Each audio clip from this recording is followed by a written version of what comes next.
అందరికీ నమస్కారం అండి. ఈరోజు పుంగనూరులో గంగజాతరకు వచ్చినాము. ఇక్కడ అమ్మ ఈ పుంగనూరుకి ఎట్లా వచ్చాయంటే కొన్ని ముఖ్యంగా మూడు మాటలు చెప్తాను.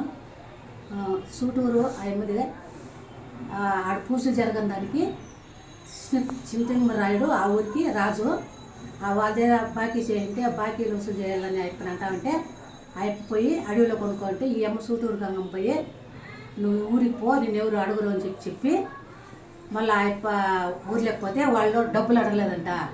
అప్పుడు ఈ అమ్మ నన్ను తోరుకొని పోయి నువ్వు ఏడన్నా నేను చెప్పేదా నన్ను దించేయని చెప్పంటే చిన్నతిమ్మరాయుడు అరిచేతిలో పెట్టుకొని వచ్చి పుంగనూరు సరిగా వచ్చేకట్టి దించు అని చెప్పినంట గంగమ్మ. అప్పుడు చిన్నతిమ్మరాయుడు ఎత్తుకొని వచ్చి పుంగనూరులో పెట్టి అబ్బిటిని ఇంకా సుగుటూరు గంగమ్మ అని పేరు వచ్చింది.